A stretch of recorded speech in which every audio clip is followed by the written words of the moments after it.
Okay. Okay. So I'm preparing to put these together. It's a little firm.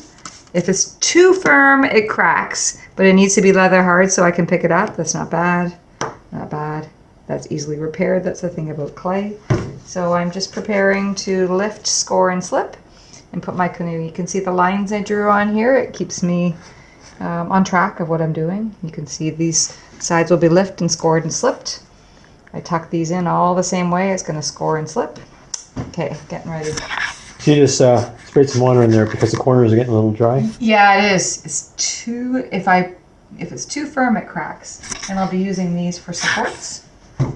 Just to keep it in shape. You know, as I'm lifting, I just put these in here.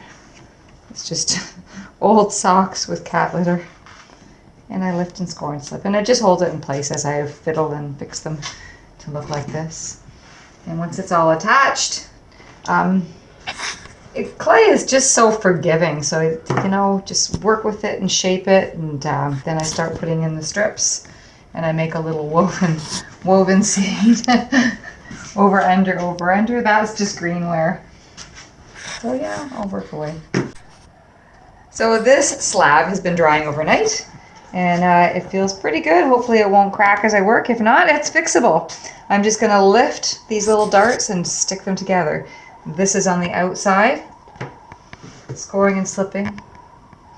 My serrated rib. Lots of scoring, lots of good.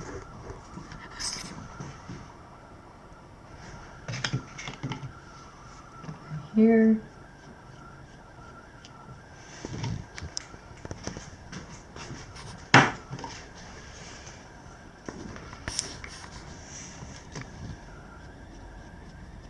I need to get everything ready. I'll do this end as well. These ends are going to be folded together. So I start putting stuff. I will need a lot more. This will be all scrap at the edges and when I cut that out. But it just helps it stick when I lift it. Inside, score, slip.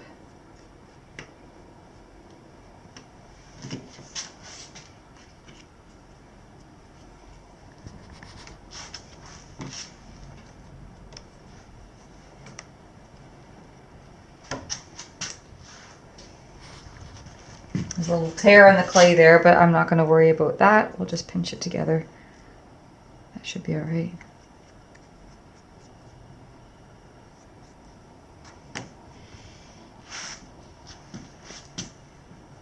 Make sure it sticks. Okay, here we go.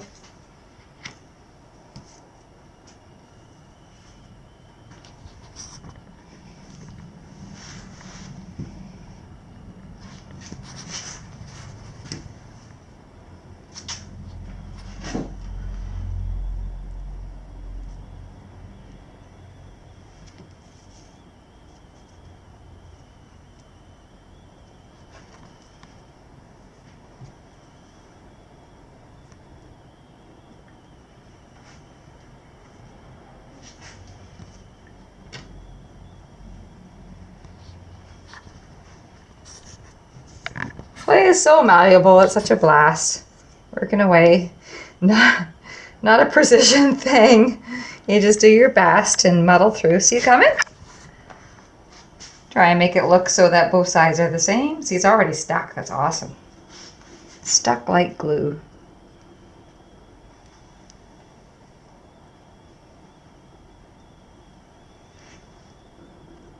Pinch it together. Okay. An old template I drew on tissue paper just to kind of sketch on the outside before I start cutting.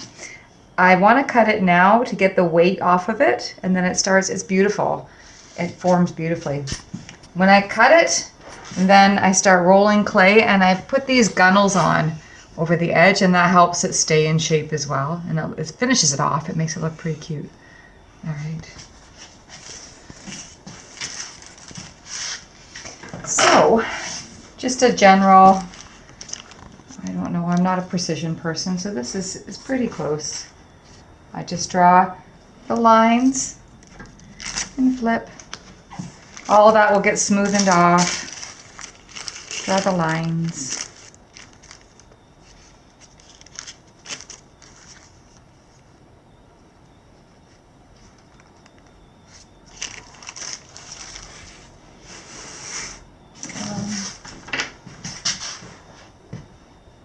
I just cut it right through both sides, so I don't really draw on both sides. All right, here we go. This is the fun part. Woo! Through both sides.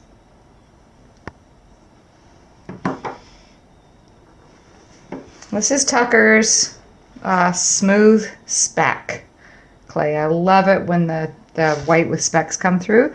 You can see a little bit of gray streaking. That's because it's reclaimed clay and the bottom turned a little moldy.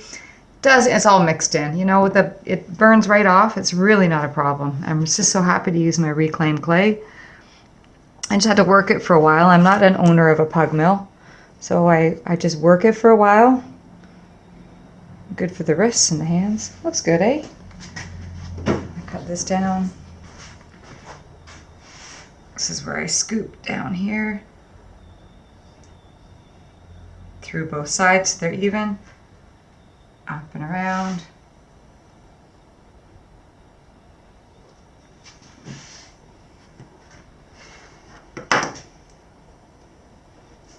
Supports in. Take off extra pieces to take the weight off. Nice.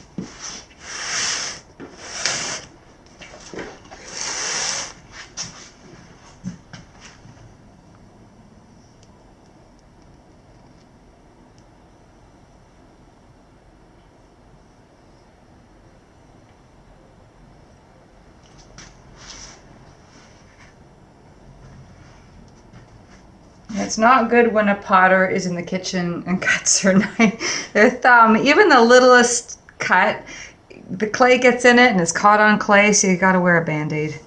And at the time I knew, oh shoot, this is gonna really affect my pottery.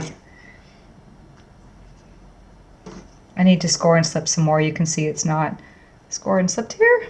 It just stays together much better. Where did I put my, there it is. My serrated edge. So as you can see, it's just hours of work. It's play, it's not work. Working with it. Around that. Try to make them look symmetrical. Pinch it together. And as it dries, you know, I puff this out, pull it back, pinch this together. Smoothen the edges. You know, you could smoothen this right down and even it, but I like that fold. I think it looks kind of, makes it look classic, like a handmade birch bark canoe. But you can smoothen it off so it doesn't exist. So as you can see, I put scrunched up paper in here to puff it out for the next couple of hours. And I'm going to score this some more.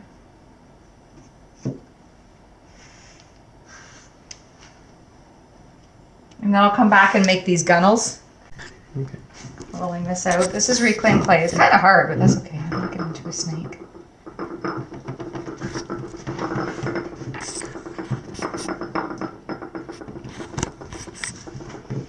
Anyway, I'm going to leave that for a bit. It's a bit lumpy. I'm distracted coming back this way. I want to cut this down lower.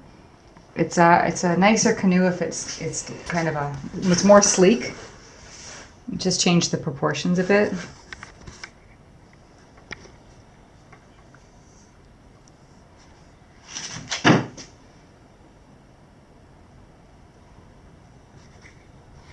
It's very satisfying. Love it. Okay, and the other side. Yeah, that's standing up better too. I like that shape better. And I just eyeball it.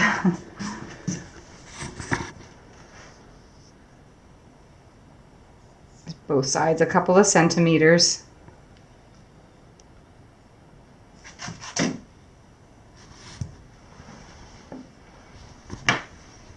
Nice. Now these all have to be smooth, all my score lines. Push them together. As it dries, I'll be able to lift this up and push that in a bit better. There. See, it stands pretty well.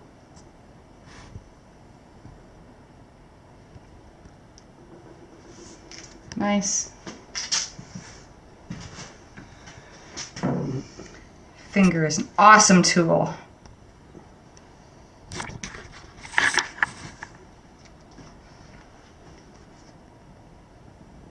And we're rounded.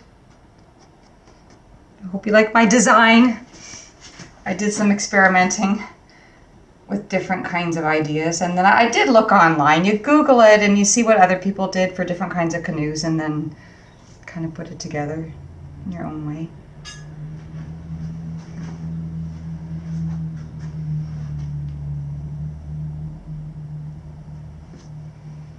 So my grid on here, and you can make your canoe shorter or longer or pudgier or sleeker, but I just used this grid, started drawing on and experimenting.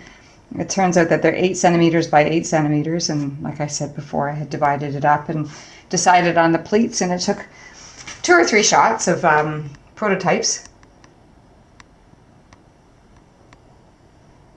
And there's always, you do extra, I'll show you my mistake. This is bad. Yeah, so you always have to have extra. Because if this happens, this is sad. But they get quicker and easier. Like I was doing. So what happened? Wow, when I took it out, I had showed you. This is very drippy. This is flux on winter wood. And I put it all at the rim, and I just brush it on lightly, but I do a line around all the edges. This is ancient jasper on the edge, red brick, and textured turquoise on the inside to get that gorgeous shiny look. That nice and even, eh? Put flux on here, and it's just a very, very runny glaze. I just wasn't carefully enough. I must have put a chunk here, and it slid right down. That was very careless. It's the only one that really did that. So when it slid down, both ends slid down. And when it's in the kiln, it's shrinking. You know, there's a certain percentage of shrinkage while it's turning from greenware to dry, and then the bisque shrinks and so on. But it didn't. It just grasped, and that was so it cracks to make up for the difference in space. So that's the way it is. So that's why I always do extras. Right. For that reason, two or three extras. So we're gonna glue this together and turn it into a plant holder. Sure, Mark thinks he's gonna glue it. I really would probably throw it out, but you know, this kind of thing is good for the garden. We can have a whole garden full of plant pots, creative plant pots. Yeah, we could do that until it gets wrecked in the weather. You might as well use it for something. Yeah.